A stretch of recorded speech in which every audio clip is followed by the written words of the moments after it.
कि वर्ल्ड का youngest chess champion is Bharat देश का बेटा। 18 साल की उम्र है, आप लोगों की एज की उम्र है। और yesterday I was just surfing through his videos, his past videos when he was 12 years old. उस वक्त उसने इंटरव्यू में बोला था that I'm going to become world chess champion and that to the youngest world chess champion. और जब कल उसका प्रेस कॉन्फ्रेंस yesterday इवनिंग हुआ, I saw the press conference also, उसमें उसने कहा वो 12 साल की उम्र से every day in the morning when I used to wake up, I used to feed that in my mind that I am a world chess champion. उसी उमंग से मैं उठता था। ऐसे कहते हैं ना, कहने के लिए कितना आसान है, dreams are not that you see in your sleep, dreams are those that can not and do not make you sleep. तो उसने वही चीज कही थी, every day in the morning this dream used to wake me up and after getting up I was the one that I used to tell my mind that yes I am the world's youngest chess champion.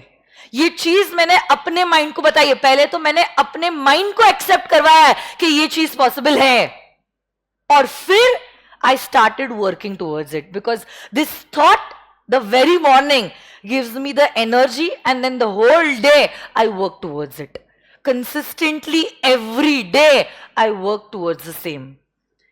और फिर ये चीज तो उसने कहा था कल के प्रेस कॉन्फ्रेंस में, एक बार नहीं, this happened millions of time in my brain already. Reality में तो आप लोगों ने परसों के दिन देखा, but this already happened millions of time in my brain. This is the power of manifestation.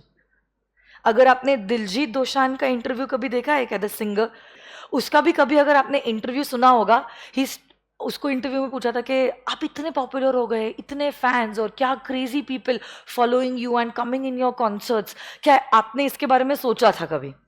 तो उसने वही रिप्लाई किया, मैंने इसके बारे में सोचा नहीं, ओ जी ये सारी चीज़ें मेरे दिमाग में तो पहले ऑलरेडी हो चुकी है, and there is a list of things जो मेरे दिमाग में ऑलरेडी हो चुकी है और मैंने तो उसको महसूस कर दिया है, बस आप लोगों ने उसको देखना बाकी है। सो बेसिकली उसने सोचा होगा तभी तो उसने हरकतें करी होगी ना। आप लोग तो सोचते ही नहीं हो कि मुझे करना क्या है। इट्स लाइक हाँ कल सुबह होगी, we'll get dressed up for class, we'll do the class, we'll do the homework and झाला। That's the planning of your day. You have no aims apart from that, no aspirations apart from that. अगर आप सोचोगे और M रखोगे कि मुझे ये कुछ करना है, एटलीस्ट इफ नॉट 100%, 50% एफर्ट्स तो आपको वहां पे क्लोजर लेके जाएंगे ना। और आप 50% ऑलरेडी अहेड हो उन बच्चों से जिन्होंने इस बारे में सोचा नहीं है। बस ये बनना है, ठीक है, आज नहीं तो कल बन जाएंगे, कल नहीं तो 6 महीने बाद, 6 नहीं तो 2 साल बाद। बट अगर आप सोचोगे अगर मुझे सीए बनना है, और सीए बनना है मुझे पहले अटेम्प्ट में 21 के एज में, I want to become a CA, I want to become one of the youngest CA, 21 साल की उम्र में मुझे सीए बन जाना है, तो automatically you will also start working towards it. और फिर अपने आप जब हर सुबह आप बोलोगे कि मेरे को सीए बनना है, और सिर्फ बनना नहीं है, मुझे 21 साल की उम्र में तीनों भी अटेम्प्ट्स को, मतलब फर्स्ट ट्राई में, स्टेजेस में, तीनों स्टेजेस में फर्स्ट ट्राई में मुझे एग्जामिनेशन क्लियर करना है, तो ऑटोमेटिकली जब आप गलत चीज करोगे ना, आपका दिमाग ही आपको बोलेगा बेटा तूने सुबह क्या सोचा है और तू क्या कर रहा है, why are you wasting the time, why are you listening to those people who do not feel good for you, जो तेरा बुरा चाह रहे हैं। आप किसको इवेंचुअली खुश करने की कोशिश कर रहे हो? आप सोचो, वो लोगों को जो तब खुश हो रहे हैं जब आप फेल हो गए। किसको खुश करने की कोशिश? आपको लगता है दोस्त को मना कर दिया वो बुरा मान जाएगा, रिलेटिव के फंक्शन में नहीं गया तो फिर पता नहीं वो बात करना बंद कर देंगे, कजन बुरा मान जाएगा, बात नहीं करेगा, किसी को कोई फर्क नहीं पड़ता है। आप आजमा के देखो, people only look at one thing and that is how successful you are, and the day you will become successful, all these people will just come running behind you. This is the कड़वा सच हम कह सकते हैं of आज का जमाना। आप आपके दोस्त से बात करना बंद कर दो, पूछेगा भी नहीं, वो 2-4 बार कॉल करेगा, उसके बाद बोलेगा छोड़ यार भाव खा रहा है, एटीट्यूड है उसमें, छोड़ देता हूं, नए दोस्त बना लेता हूं। Everybody has an option. Everybody, forget about दोस्त, even your boyfriend and girlfriend, उनको भी 10 ऑप्शन है। तो आप बताओ, अगर आपके 10 ऑप्शन है, why you want to remain as an option in their life? आप ही बताओ। उनको तो वैसे भी कुछ फर्क नहीं पड़ता है ना, तो अपने आप को वैसा बनाओ that you don't want to be the option of their life, you have multiple options in your life. ऐसा अपने आप को आप बनाइए।